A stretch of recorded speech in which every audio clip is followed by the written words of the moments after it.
Hello and welcome to Finextra TV. We're here at MPE 2022 in Berlin.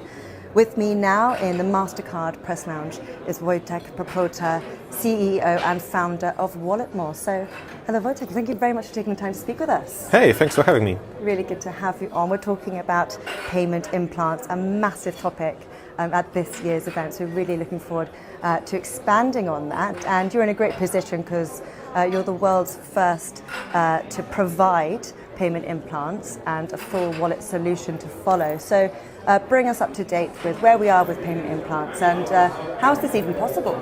So as you mentioned, yeah, that's true. Walletmore is the first and still the only company that does those sort of things, which is implantable payment instruments. And we are at the very, very early stage, of course, for this market. We just have a few hundred customers around the world. So it's definitely even a pilot project, like a prototype that we are now offering to our ambassadors, because that's how we called our customers. And it's pretty simple, because let's think of the implant like a mini payment card that you can use wherever you are, whenever the contactless payments are accepted. Just tap your hand to the NFC reader and the payment is done. So as simple as it is with the card. All right, well, thank you very much for bringing us up to date then. So tell us, what are some of the advantages then of payment implants compared to the more well-established instruments? So even though the main advantage of the payment implant is the fact that it's amazing in terms of having it, in terms of using it, and it gives you the sensation that you are, let's say, a better version of a human.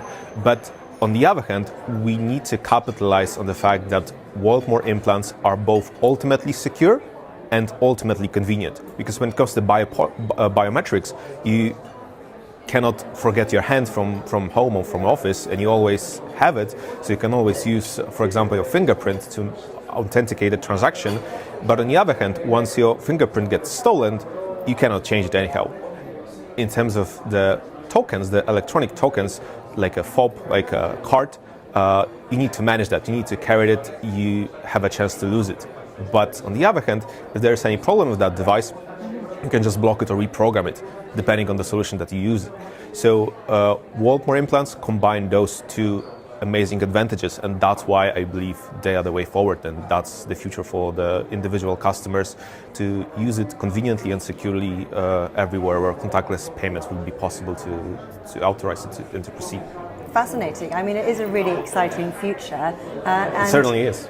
With talking about the opportunities and the advantages, it's worth talking about maybe some of the challenges and hurdles as well. So what are some of those challenges with merging the digital and the physical identity there? What about that? I believe, Walletmore is certainly a very disruptive innovation. And whenever we are looking at the product life cycle of the disruptive innovation, we are always starting with the same group of people. It's innovators and early adopters. And it's no way we can get to the mass market in the matter of a couple of years. It will take a number of years, probably like 10, 15, to normalize this solution. Because at the moment, the technology, the digital infrastructure is already there. We have no issues with that. The case is that we need to normalize the device. We need to normalize the, let's say, the approach to put a device into your body, even though it's 100% safe. It's the safety of the device is confirmed, but all the certificates, studies, research, everything that you name, like Walletmore wins all the discussions about the biosafety. But what matters at the moment is just the willingness from the banks, from the schemes, from every party that is involved, issuers, acquirers, every party that is involved in the whole transaction scheme. So I believe we are now facing a social acceptance kind of a challenge, and it's the only challenge that we are facing at the moment. But on the other hand, it's the hardest one to come over, because we are all humans and we are, like, by nature not super keen to introduce that disruptive changes to our lives. So I believe the way forward would be to capitalize on our ambassadors, and as long as people see that this device is used by a friend, member of a family, or a famous person, that's the way forward to bring the device to the mass market. And that's what we are working on. But I'm aware that it's a very long-term game, but on the other hand, a very fruitful long-term game. So changing perceptions is at the top of the agenda as well then. Yeah, of course. So it has always been. Yeah, so taking all of that into account then, could you give us sort of a summary? By no means an easy question, but what do you think the future in the space holds? I believe it's not related only to the implantable technologies, but I believe that everything, whatever we are talking about the identity, or we are talking about payments or authorization, it's becoming more and more digital.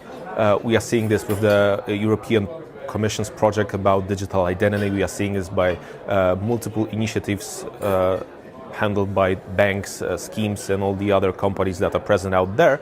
And I believe that Waltmore sort of matches these trends out there. And since more and more gateways and paths are there for the Waltmore to step in and to follow, such as being able to offer customers not only a payment solution in the implant, but also an option to, for example, authorize their identity when they are, for example, at the airport and they need to identify themselves to board the airplane, or to go to the local doctor and show them medical documents that they are willing to show, of course. And all of these challenges related to the cybersecurity, to the data management challenges are there to be handled by Waltmore.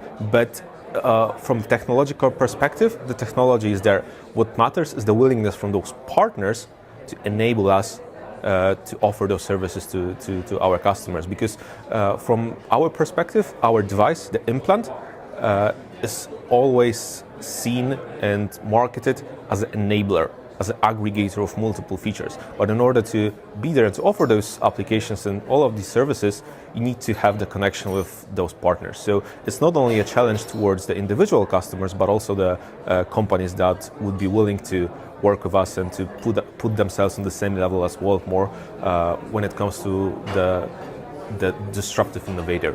Sure. Sometimes it might be scary, but I believe, again, in the long-term game, that's something that will happen. So partnerships are key. So I'll let you get back to the event so you can share your insights with the other delegates and sponsors. But Wojtek, thank you so much. It's thank a you very really much for exciting having space. me. Yes, thank you very much.